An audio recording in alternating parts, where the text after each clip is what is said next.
Tuhan, di atas segalanya. Agunglah kerajaanmu, dulu, sekarang, dan selamanya.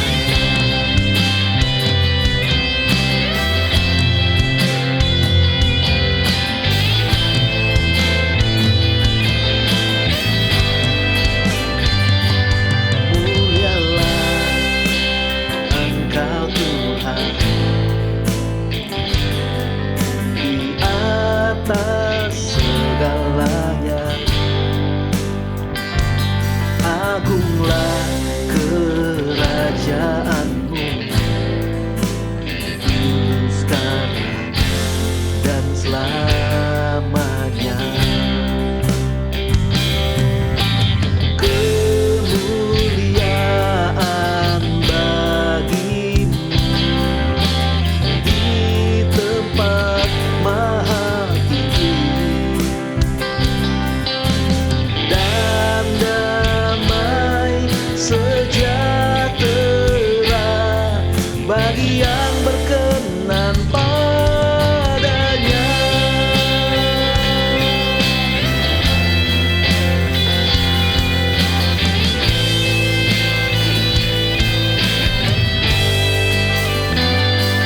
Mulialah Engkau Tuhan, di atas segalanya. Agunglah kerajaanmu, dulu, sekarang, dan selamanya.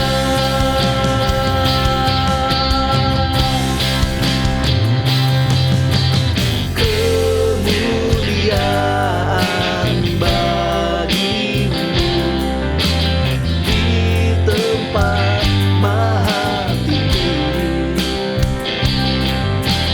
dan damai sejahtera bagi yang berkenan padanya. Kemuliaan bagimu di tempat maha tinggi, dan damai sejahtera bagi yang berkenan padanya.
dosaku. Dengan nyawamu kau tukar hidupku. Kini aku sepenuhnya milikmu. Akulah anakmu.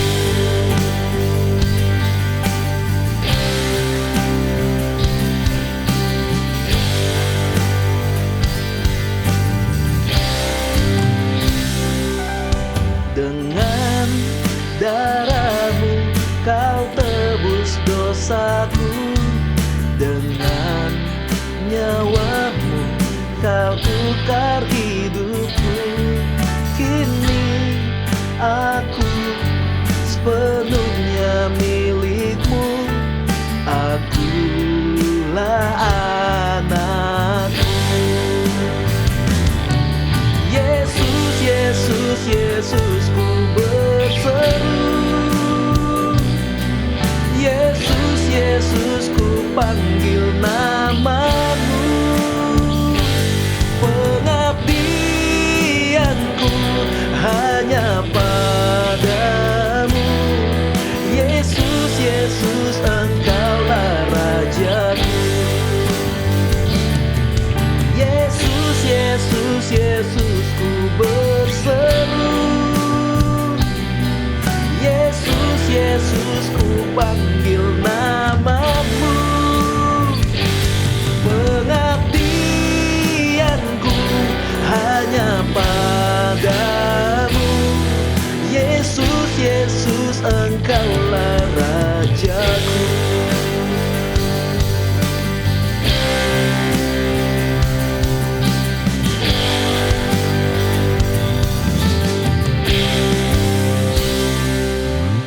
Dengan darahmu kau tebus dosaku. Dengan nyawamu kau tukar hidupku. Kini aku sepenuhnya milikmu. Akulah anakmu. Yesus, Yesus, Yesus, ku berseru. Yesus, Yesus, ku panggil namamu.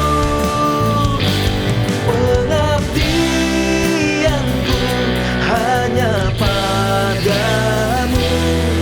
Yesus, Yesus, engkaulah rajaku. Yesus, Yesus, Yesus, ku berseru. Yesus, Yesus, ku panggil namamu. Pengabdianku hanya padamu. Yesus, Yesus, engkaulah rajaku.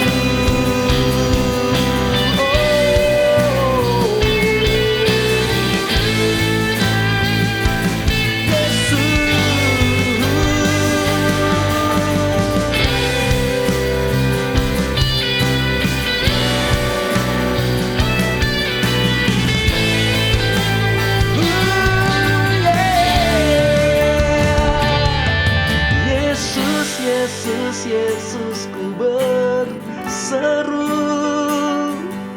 Yesus, Yesus, ku panggil namamu.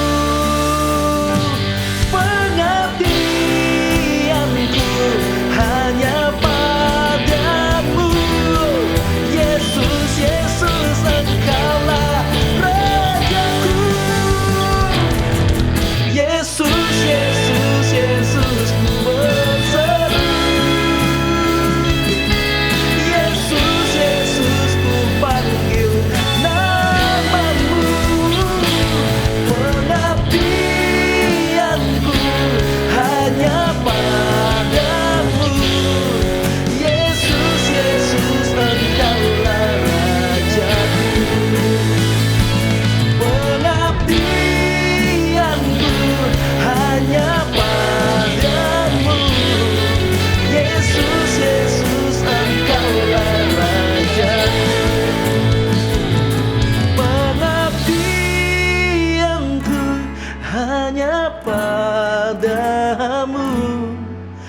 Yesus, Yesus, Engkaulah Rajaku.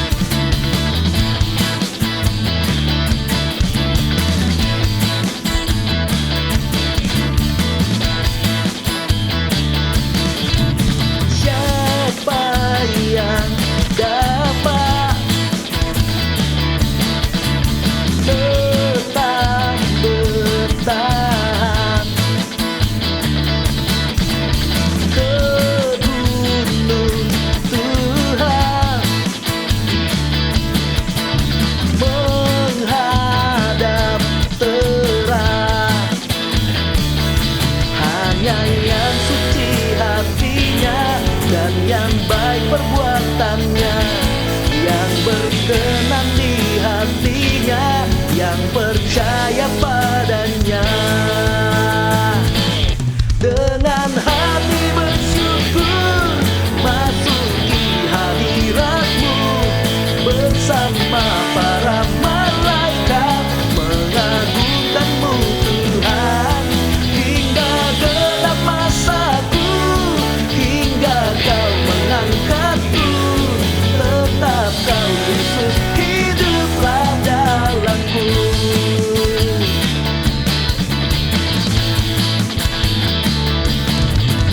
Siapa yang dapat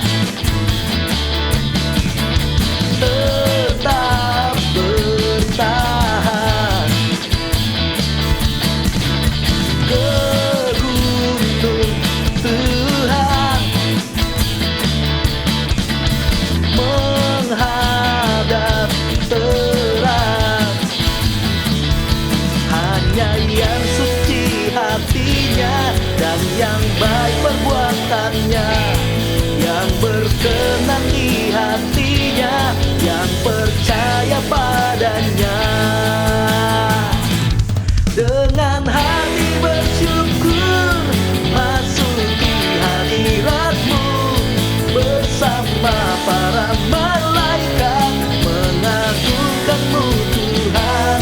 Hingga gelap masaku, hingga Kau mengangkatku, tetap Kau Yesus hiduplah dalamku. Dengan hati bersyukur masuki hadirat-Mu bersama para malaikat mengagungkan-Mu Tuhan. Hingga gelap masaku, hingga Kau mengangkatku, tetap Kau Yesus hiduplah dalamku.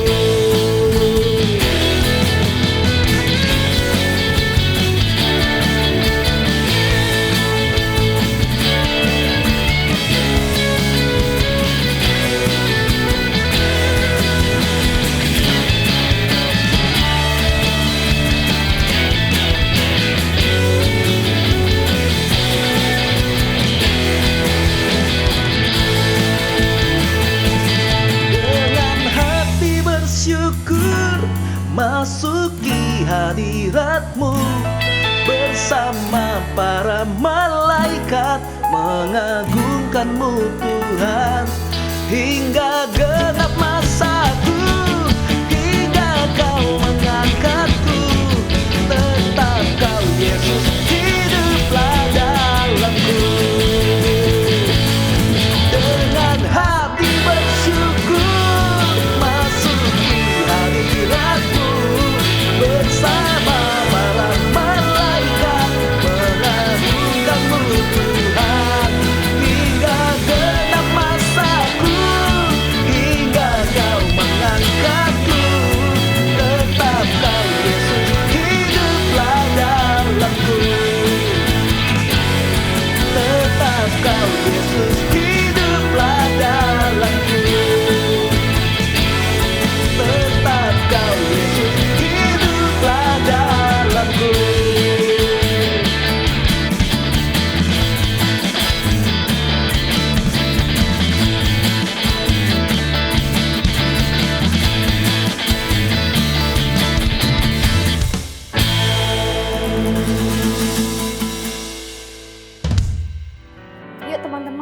kita mendengarkan firman Tuhan, mari kita berdoa. Tuhan Yesus, terima kasih untuk ibadah-Mu hari ini. Kami berdoa Tuhan, sebentar lagi kami akan mendengarkan firman-Mu. Kami berdoa untuk hamba-Mu yang melayani pada siang hari ini. Kami berdoa untuk Pastor Firdi, biar apa yang disampaikan oleh Pastor Firdi bisa menjadi rema bagi yang mendengarkannya hari ini. Terima kasih, dalam nama Tuhan Yesus kami berdoa dan mengucap syukur. Haleluya. Amin.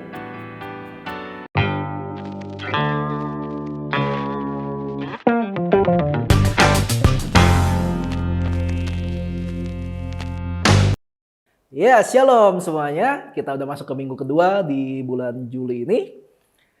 Dan masih tema yang sama. The Jealous God and His Anointed Leader. Gitu. Kita semua pemimpin. Tapi ada pemimpin yang memimpin para pemimpin. Jadi ya, status kita memang pemimpin. Karena kita memang dipanggil Tuhan untuk memimpin domba-domba Tuhan kepada jalan yang benar. Hari ini saya kasih judul tema khotbah hari ini adalah berkat dan cobaan. Sekali lagi, judul khotbah hari ini adalah berkat dan cobaan. Kita lihat firman Tuhan di Matius pasal 7 ayat 24 sampai 27. Setiap orang yang mendengar perkataanku ini dan melakukannya, ia sama dengan orang yang bijaksana, yang mendirikan rumahnya di atas batu, kemudian turunlah hujan dan datanglah banjir, lalu angin melanda rumah itu, tetapi rumah itu tidak rubuh, sebab didirikan di atas batu. Tetapi orang yang mendengar perkataanku ini dan tidak melakukannya, ia sama seperti orang yang bodoh, yang mendirikan rumahnya di atas pasir. Kemudian turunlah hujan dan datanglah banjir, lalu angin melanda rumah itu, sehingga rubuhlah rumah itu dan hebatlah kerusakannya. Hujan yang kita lihat di firman Tuhan tadi itu melambangkan apa? Berkat atau cobaan? Untuk petani, hujan itu berkat. Karena dia menanam padi, menanam tumbuhan, tanaman segala macam, dia butuh hujan. Tentunya dengan intensitas yang cukup. Untuk daerah dengan tanah gersang, tanah yang benar-benar kering, gak pernah ada hujan, hujan itu berkat. Karena hujan itu bisa membawa kesuburan untuk tanah mereka di mana mereka hidup. Dan juga bisa mengisi tempat-tempat penampungan air seperti sungai atau danau. Hujan itu berkat untuk mereka. Untuk daerah yang kekeringan juga sama. Hujan itu berkat. Tapi untuk orang yang baru aja cuci mobil, hujan itu musibah. Banyak orang, ada orang yang bilang gini, cara untuk menurunkan hujan sebenarnya bukan dengan tarian hujan, enggak. Tapi cuci aja kendaraan kita, cuci aja mobil kita. Enggak lama ntar hujan kok gitu. Jadi ada yang bilang seperti itu. Orang-orang yang mencuci mobil sendiri itu pasti kesel kalau habis cuci mobil terus hujan gitu. Nah, jadi hujan itu melambangkan apa? Berkat atau cobaan? Bisa dua-duanya, tergantung yang menerimanya. Tergantung mereka yang sedang membutuhkan hujan apa enggak ini gitu. Jadi kalau kita ngomong sebuah ilustrasi, ada beberapa pilihan atau ada beberapa petunjuk atau beberapa penafsiran tergantung ilustrasi yang sedang dibawakan itu mengenai apa. Banyak orang yang suka minta berkat tapi tidak pada waktunya. Atau orang itu suka nggak sabaran. Ada orang yang minta, Tuhan saya minta mobil untuk kerja. Dia doa gitu, 1 minggu, 1 bulan, setahun, enggak dapat mobil. Akhirnya dia mulai mengeluh sama Tuhan. Dia bilang, katanya Tuhan menyediakan apa yang kita butuhkan. Kok gua doa udah lama, enggak dikasih-kasih juga sama Tuhan. Dan dia enggak sadar kalau dia baru berusia 15 tahun. Ya belum waktunya, SIM aja belum punya. Uang aja masih minta uang jajan. Jangan berpikir ketika kita minta berkat, terus Tuhan kabulkan, lalu bentuknya adalah, oke, langsung Tuhan begini. Ya enggak gitu, Tuhan kita bukan jin.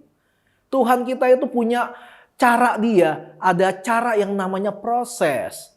Tuhan kita pun adalah Tuhan yang selalu melakukan segala sesuatu lewat proses. Bahkan dunia yang dia ciptakan sekarang ini, semuanya ada proses. Dia ciptakan hari pertama, terang dan gelap, dia nikmati dulu, dibilang. Dan sesudah Tuhan melihat semuanya itu, baru pas Tuhan bilang dia melihat segala sesuatunya itu baik, baru dia memberkati. Baru dia beralih ke hari kedua. Jadi Tuhan menikmati proses. Tuhan melakukan proses. Kita melihat hari-hari ini dengan semua yang luar biasa dari perkembangan teknologi dan internet. Kita lihat banyak orang-orang luar biasa mulai kelihatan. Orang-orang luar biasa mulai terlihat gitu loh di dunia ini. Dan saya melihat ada postingan-postingan baik itu berbentuk tulisan ataupun video di YouTube, TikTok, Instagram, Facebook. Itu ada yang memberi judul gini, 1 miliar pertama di usia 17 tahun. Gitu. Atau 1 miliar pertama di usia 20 tahun.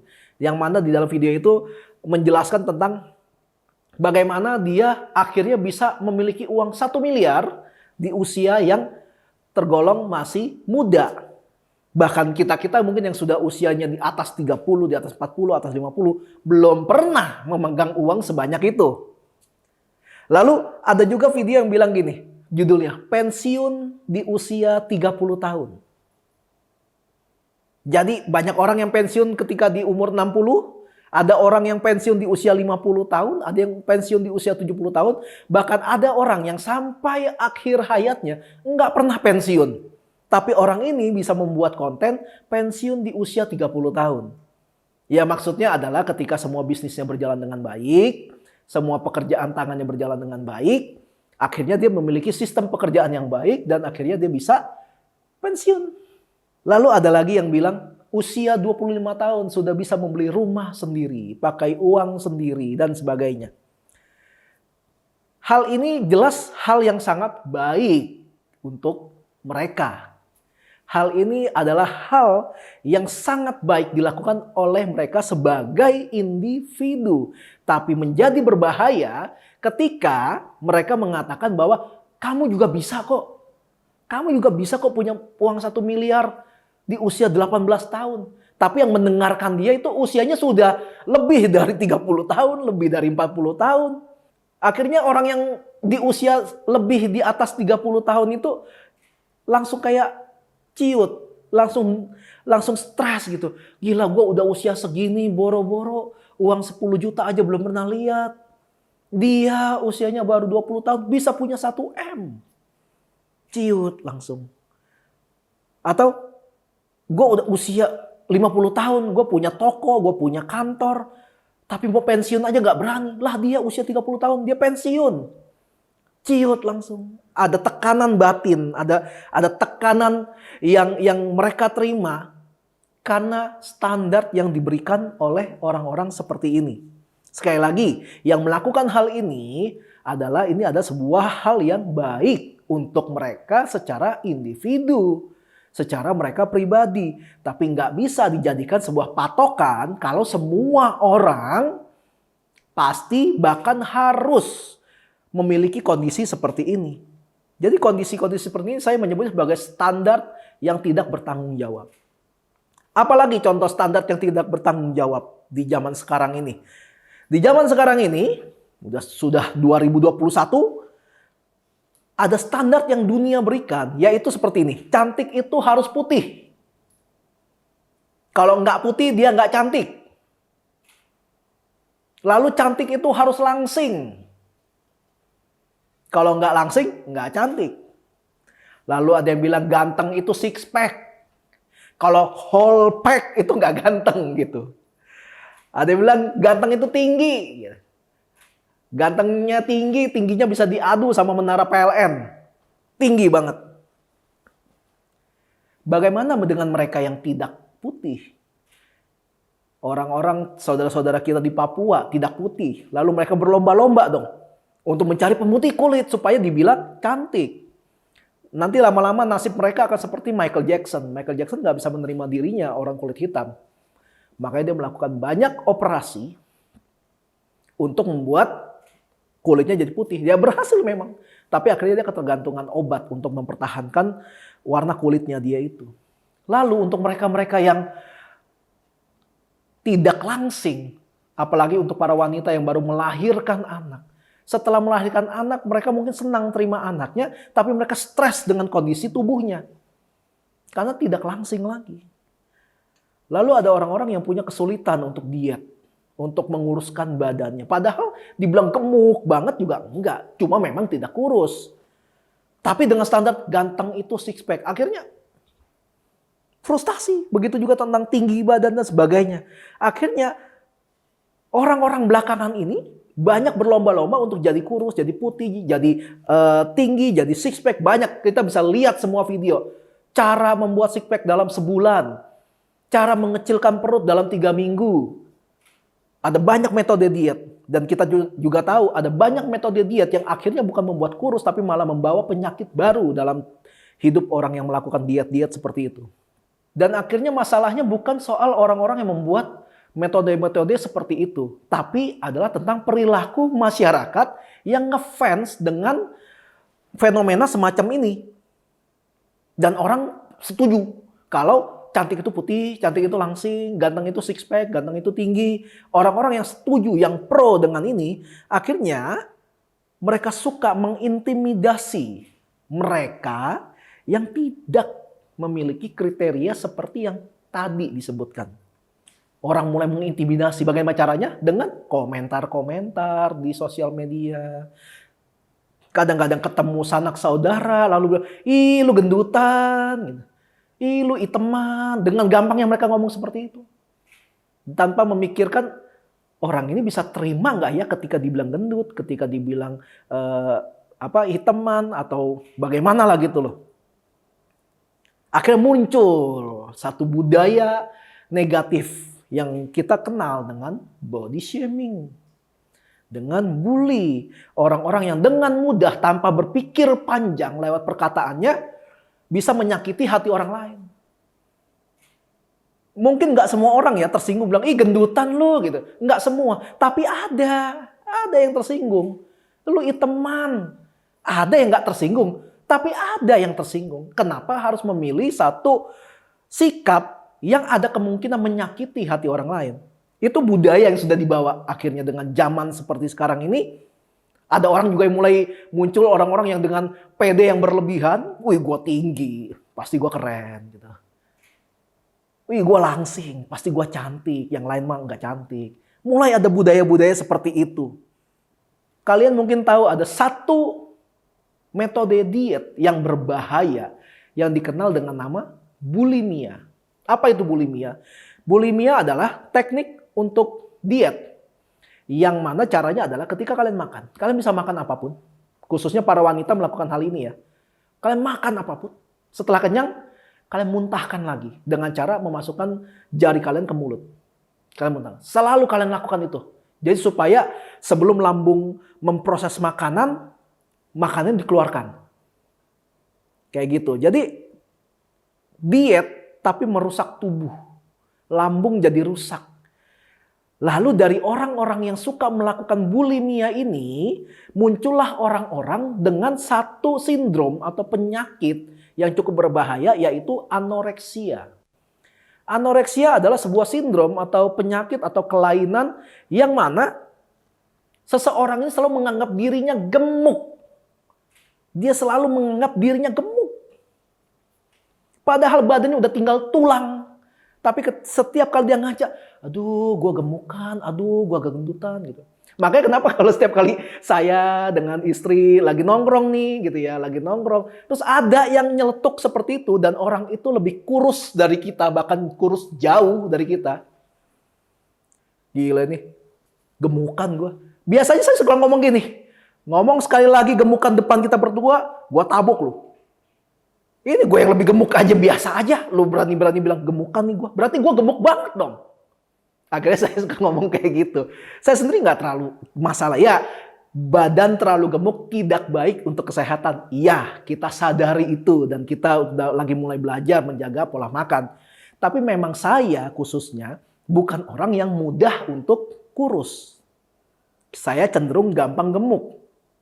Tapi sulit untuk menjadi kurus, tapi bukan berarti nggak bisa, enggak. Prosesnya lebih panjang daripada orang lain. Dan saya ketimbang berpikir untuk diet berlebih, saya lebih suka menjaga kesehatan emosi saya, kesehatan mental saya. Tapi tetap nggak boleh sampai berlebihan banget ini badan jadi gemuk gitu.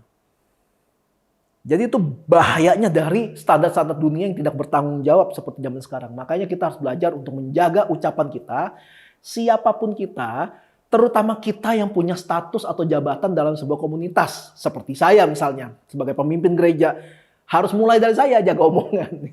Saya pun suka kepleset juga, suka ngomong. Tapi bertobat itu harus setiap hari. Mulai dari mana? Mulai dari saya. Mulai dari yang ngomong. Harus belajar. Karena satu kebiasaan terjadi karena dibiasakan. Berarti dengan kata lain, kalau kita mau membangun kebiasaan untuk mengucapkan kata-kata yang membangun dan positif, itu bisa dibiasakan juga dong. Menjadi sebuah kebiasaan yang baik. Kabar baiknya adalah gini. Matius 11 ayat 28 berkata, "Marilah kepadaku," kata Yesus, "semua yang letih lesu dan berbeban berat. Aku akan memberikan kelegaan kepadamu." Yesus nggak peduli sama bentuk badan kita, ya, mau six pack, mau whole pack, mau ngepack segala macam pokoknya, mau krempeng, ya kotak, lonjong, segitiga, ya terserah. Dia nggak pusingin bentuk badan kita. Dia nggak pedulin warna kulit kita, mau putih, kuning langsat, hitam, legam, warna-warni, ya nggak tahu. Dia nggak pusing. Dia nggak pusing dengan status sosial kita.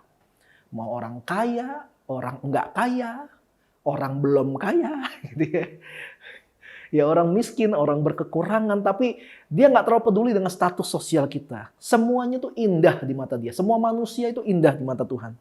Dia cuma mau kita datang kepada dia. Terus ada yang ngomong gini, kalau Yesus butuh kita datang, dia yang samperin kita dong. Kan Yesus yang butuh yang datang dong. Udah, 2000 tahun lebih yang lalu dia datang nyamperin manusia. Makanya kenapa ada karya penebusan di salib. Sekarang giliran kita yang datang pada Tuhan. Kita butuh Tuhan nggak? Jalan keselamatan hanya satu, lewat Tuhan Yesus. Nggak bisa kita sombong di mata Tuhan. Ya kalau Tuhan yang butuh, datang dong. Ya nggak bisa. Sorry, kalau mau dikasar-kasarin, Tuhan nggak butuh kita. Tanda kutip nggak butuh kita orang-orang yang nggak tahu diri gitu. Tapi Tuhan mau ketika kita sadar, ternyata kita penuh dengan kekurangan, kita penuh dengan keterbatasan, kita datang sama Dia supaya Tuhan memberikan kekuatan itu buat kita, Tuhan memberikan jalan keluar pada kita setiap kali kita menghadapi banyak masalah dalam hidup kita. Yesus nggak maksa tuh kita mau datang apa enggak. Dia bilang, yuk yang ngerasa udah capek sama hidup, yang ngerasa udah kering sama kehidupannya, sama kerjaan, sama hubungan persahabatan, udah hancur semua. Yesus bilang apa? Datang kepadaku, aku akan memberikan kelegaan kepadamu. Zaman sekarang apa sih yang bikin orang banyak lega? Ketika swab hasilnya negatif. Itu bikin lega gitu. Padahal gue tadi pilek, gue tadi batuk, gue pikir kena COVID. Nggak taunya emang lagi nggak enak badan aja gitu. Masuk angin, katanya masuk angin. Orang Kristen tuh aneh-aneh. Males baca Alkitab, males doa, males pelayanan, nggak mau jaga ucapan, sukanya ngerendahin orang lain, tapi tiap kali doa maunya diberkati Tuhan. Dia doanya minta diberkati, tapi hidupnya jadi cobaan buat orang lain. Dia kalau doa, Tuhan berkatilah kami, kami perlu Engkau, tapi di luar setelah itu hidupnya selalu bikin orang malas ketemu dia, bikin orang jadi malas ngomong sama dia. Kenapa? Dia jadi cobaan buat orang lain. Karena hidupnya dia nggak jaga ucapannya, dia nggak jaga sikapnya. Dia nggak tahu isi hati Tuhan apa. Ya iyalah, nggak pernah doa, nggak pernah baca Alkitab, mana mau tahu. Sepertinya ada yang salah dengan konsep diberkati pada orang semacam ini. Apa sih berkat Tuhan itu? Apa sih cobaan itu? Berkat adalah sesuatu yang diberikan pada kita sehingga jadi milik kita secara gratis. Kalau sesuatu yang diambil sendiri tanpa izin itu namanya rampasan, bukan berkat. Jadi berkat itu karena diberikan dan jadi milik kita. Karena kita mungkin nggak mampu untuk mendapatkan hal itu. Salah satu bentuk berkat yang terbesar adalah anugerah. Anugerah adalah sesuatu yang manusia nggak akan pernah bisa dapatkan itu dengan kekuatannya, kecuali diberikan oleh Tuhan secara langsung. Contohnya apa? Keselamatan. Itu nggak bisa dibeli. Mau pakai apa belinya? Bentuk berkat juga ada banyak macam. Tergantung dari pribadi yang menerima berkat itu. Karena tiap orang punya kebutuhan yang berbeda. Jadi tiap orang punya pandangan tentang berkat itu berbeda-beda. Atau bentuk berkat yang dia terima itu berbeda-beda. Tapi jangan sampai salah. Walaupun berbeda tapi nggak boleh salah. Sedangkan cobaan adalah kita bisa lihat dalam Yakobus pasal 1 ayat 13 sampai 15. Apabila seseorang dicobai, janganlah ia berkata, pencobaan ini datang dari Allah. Sebab Allah tidak dapat dicobai oleh yang jahat, dan ia sendiri tidak mencobai siapapun. Dan apabila keinginannya itu telah dibuahi, ia melahirkan dosa. Dan apabila dosa itu sudah matang, ia melahirkan maut. Alkitab mengatakan bahwa cobaan itu berasal dari manusia itu sendiri. Dia yang membawa dirinya pada cobaan itu. Saya selalu suka bilang gini, sebenarnya kita yang hidup dalam anugerah, dalam keselamatan itu ibarat kita sedang berdiri dalam satu tempat yang luas, yang besar. Dan kita lihat di pinggir, itu ada lumpur dosa. Nggak akan ada orang yang ngejorokin jatuh atau yang narik kita dari lumpur itu supaya jatuh. Enggak. Tapi kita bisa berada di sana. Caranya bagaimana? Kita loncat ke sana. Akhirnya kita jadi kotor gitu. Jadi cobaan itu bukan ada unsur dari luar, tapi melainkan kita sendiri yang membawa diri kita pada pencobaan. Alkitab berkata seperti itu. Contohnya gini. Ada seorang yang mungkin dipercaya untuk memegang uang kas. Mungkin organisasi, mungkin komunitas, mungkin apapun. Dia memegang kas. Tapi dia punya satu kelemahan.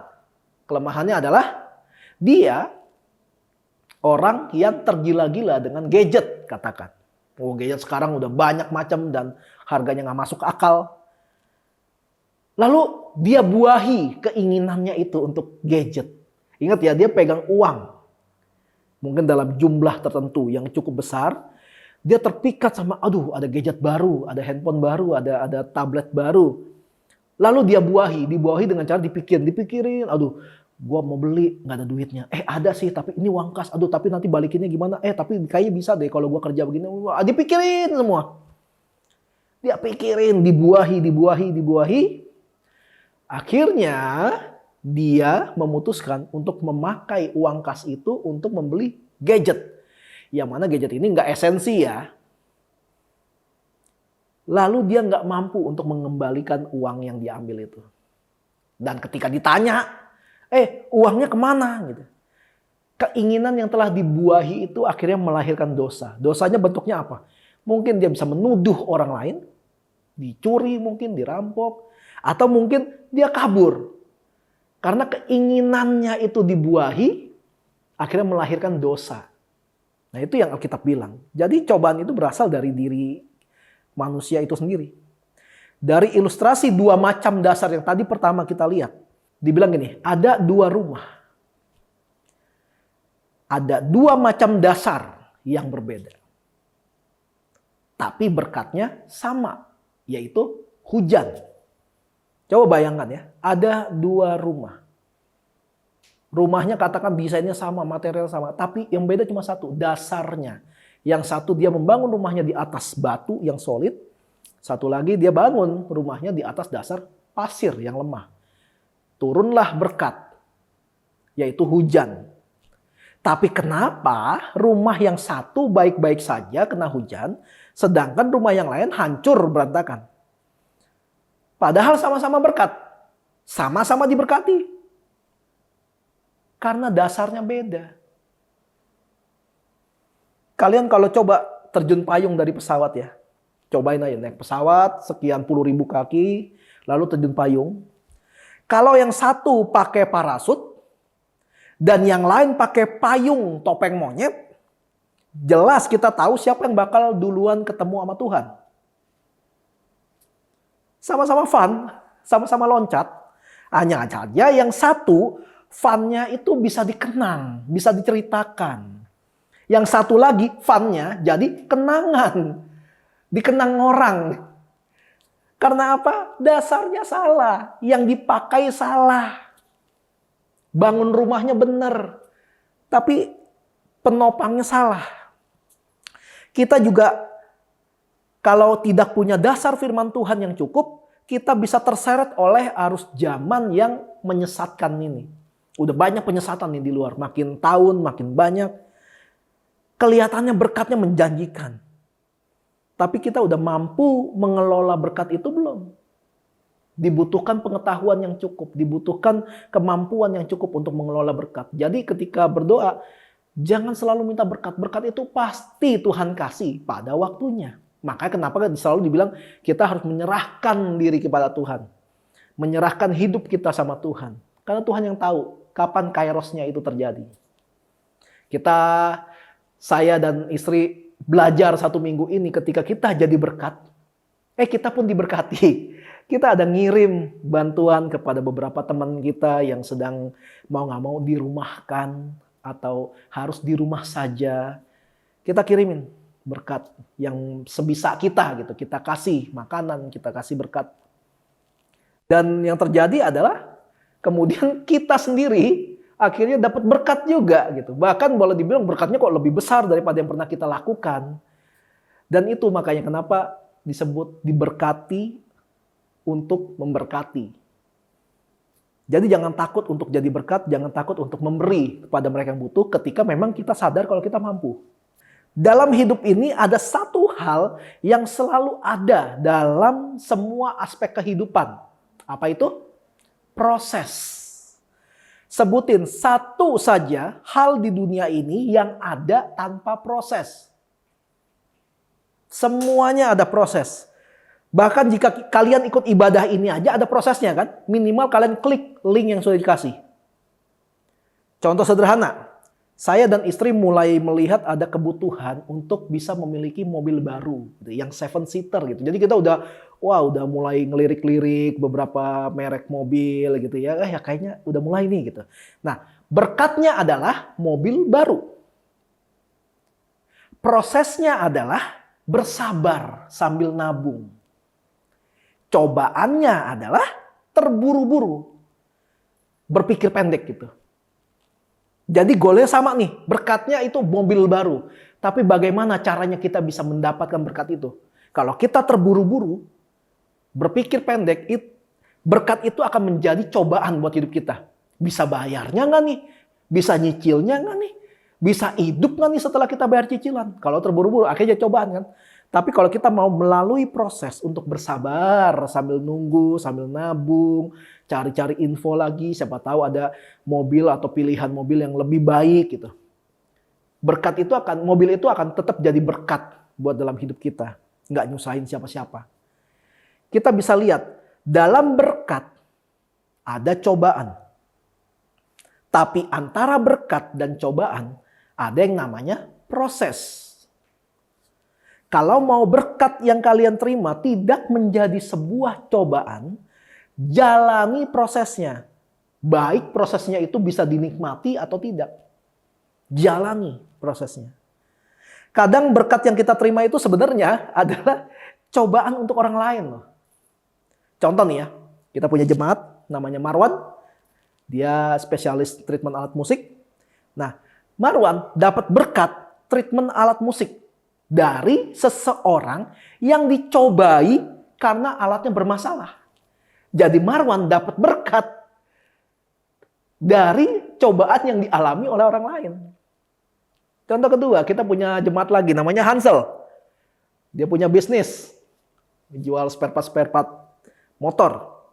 Hansel diberkati jualan aksesoris motornya karena ada orang-orang yang hidupnya dicobai dengan gangguan pada kendaraannya.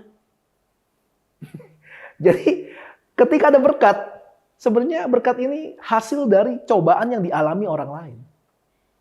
Makanya kenapa setiap kali kita menerima berkat, kita harus mengucap syukur. Karena dalam berkat kita ada pihak lain yang sedang dicobai. Begitupun kita. Kadang kita dicobai.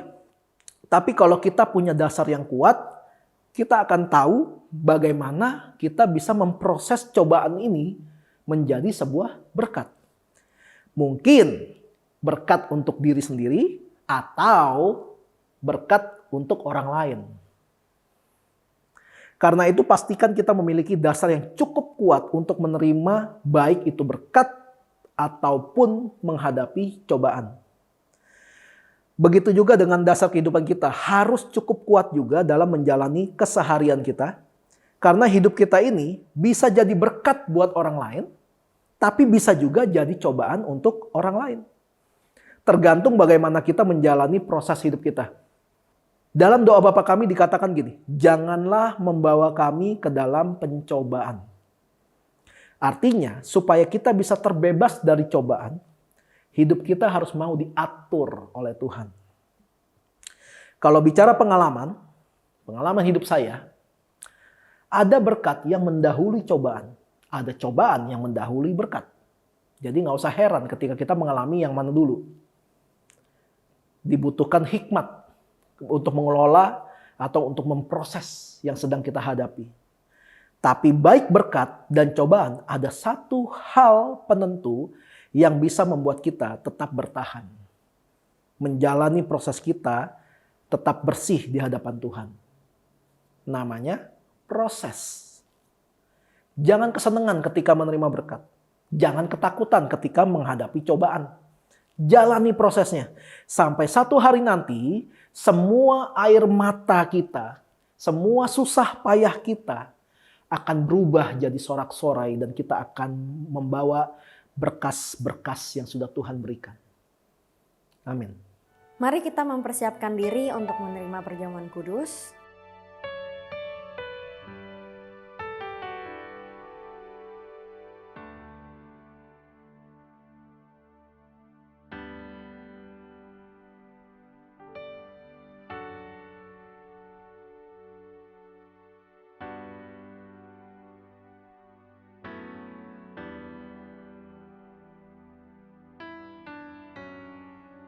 Mari kita angkat roti di tangan kita dan mari kita berdoa. Demikian firman Tuhan, sebab apa yang telah kuteruskan kepadamu telah aku terima dari Tuhan, yaitu bahwa Tuhan Yesus pada malam waktu ia diserahkan, ia mengambil roti dan sesudah itu ia mengucap syukur atasnya, ia memecah-mecahkannya dan berkata, inilah tubuhku yang diserahkan bagi kamu, perbuatlah ini menjadi peringatan akan aku. Yang percaya kalau roti ini, tangan kita ini adalah lambang dari persekutuan kita dengan tubuh Kristus, mari kita makan dalam nama Tuhan Yesus.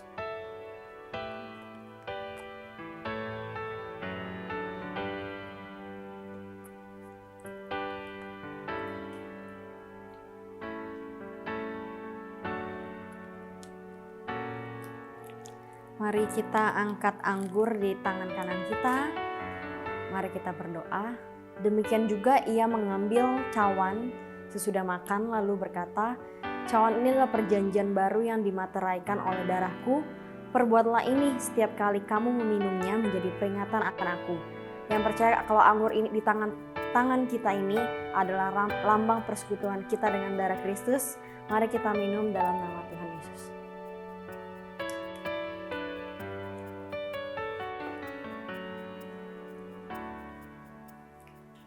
Mari kita angkat tangan kita untuk menerima berkat dari Tuhan. Tuhan memberkatimu. Tuhan melindungimu. Dia menyinarimu dengan wajahnya dan memberikan kasih karunia. Tuhan menghadapkan wajahnya dan memberi damai sejahtera.